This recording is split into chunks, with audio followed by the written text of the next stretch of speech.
Hello everyone, welcome back. My name is Jessica and welcome to my channel. I wanted to come back this week with another Instant Pot recipe. Yes, you are probably noticing a trend and I figured I would just go with the flow. The rest of the month we're going to be doing Instant Pot recipes for you, just to show you the versatility behind this kitchen tool that I use all the time. So this week's recipe is a white chicken chili and it is delicious. And honestly, I think I would have added a little bit more seasoning to it. It did turn out a little bit bland for my liking, but when you have a family, the kids don't really like super spicy food or overly seasoned food. They're just developing those taste buds. So I just kind of went with it, and you're more than welcome to add more of any of these seasonings when you're cooking your own at home. So I went with green pepper, and I was just really feeling the spring fever, you know, so I loved how the green looked with the white beans, but you really could use any color of pepper here instead.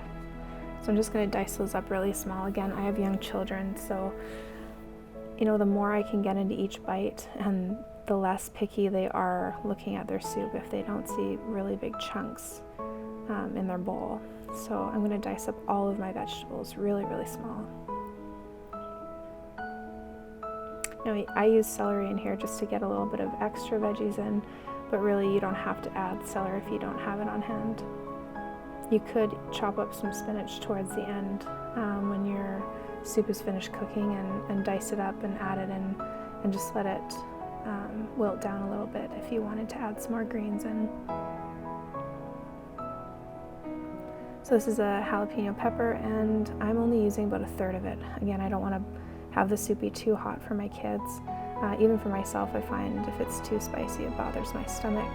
My husband, on the other hand, loves jalapenos, so I saved some fresh jalapenos and topped his soup off with those when I gave him his dinner. And I'm going to dice up an onion here.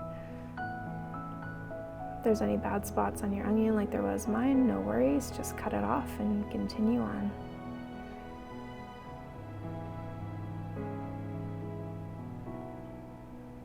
I don't know about you, but our weather in Alberta has been back and forth since the end of February, and we had a couple really nice weeks there, and it was just beautiful weather, and then it just really cooled off this week, so I wanted something comforting to eat, something warm, so that's where the soup came in.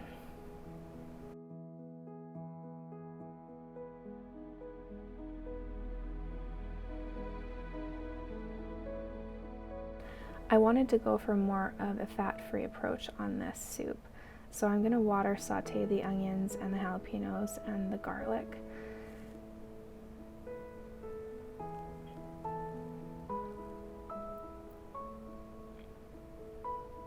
If you don't have a garlic press, I'm telling you, they are a game changer. It takes so much less time when you're cooking something like this to add in some fresh garlic if you can just use a press. And I've had this one for 6 or 7 years, and I believe I got it from Pampered Chef. It's fantastic.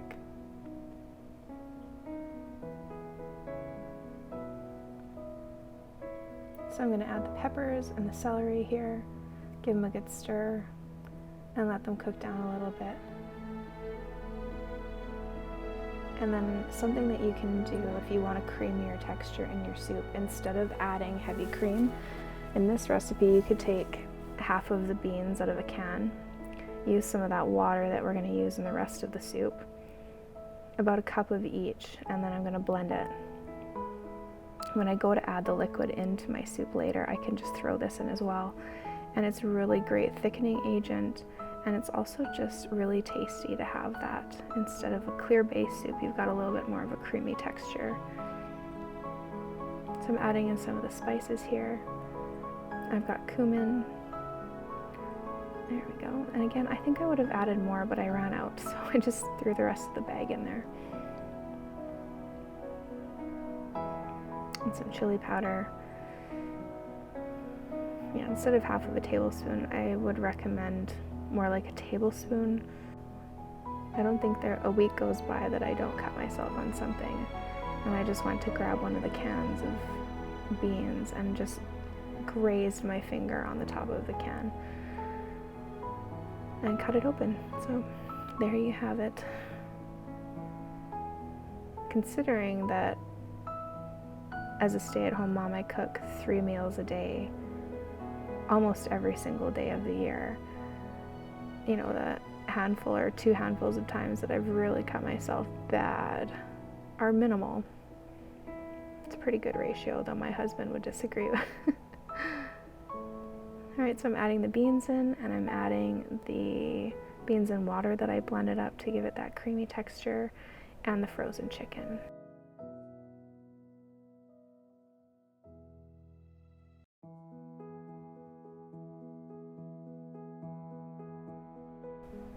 And adding in that pepper and salt.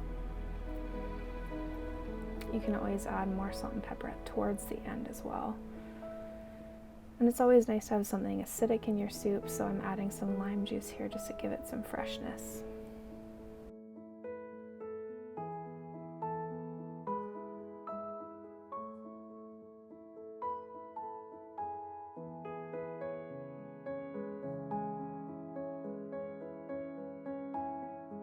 And I'm going to throw the lid on here. I'm going to set it to the soup function and to 20 minutes. And then I'm going to turn the seal so that the steam stays in. And these are the toppings that I'm going to add at the very end. So you could cook your corn in there, but I find it better when the soup is done to let that release go and then add the corn in towards the end.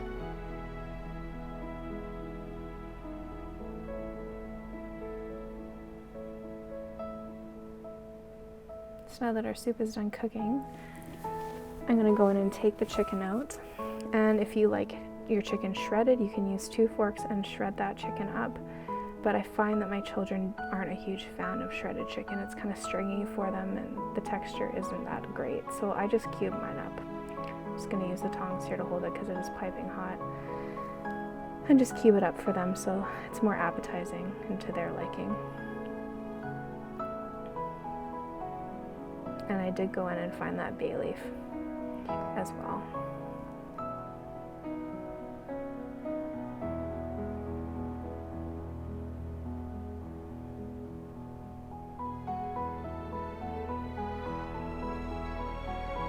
And I find when I'm cooking chicken in the Instant Pot inside a soup, 20 minutes is a really good time frame. The chicken is still nice and soft and just perfectly cooked inside. I'm going to add it back to the Instant Pot and give that a nice stir, and then I'll add the corn in afterwards.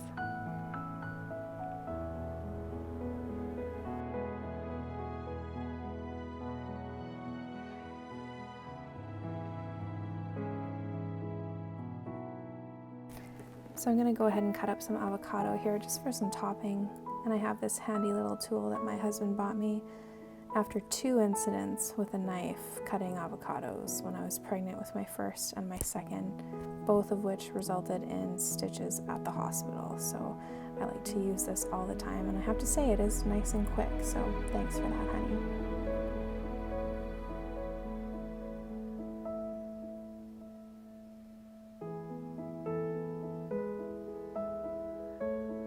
I also have cilantro for one of the toppings here, and you can use dairy cheese if you want to put that on top, or vegan cheese as well would be really nice here. If you guys try this recipe out with your families, let me know in the comments what you think. And I just wanted to thank you so much for watching my videos each week, for being here, and for being supportive of my channel. If you want to like and subscribe, that would be so great. I hope you guys have a wonderful weekend with you and your loved ones. Take care, and we'll see you in the next video.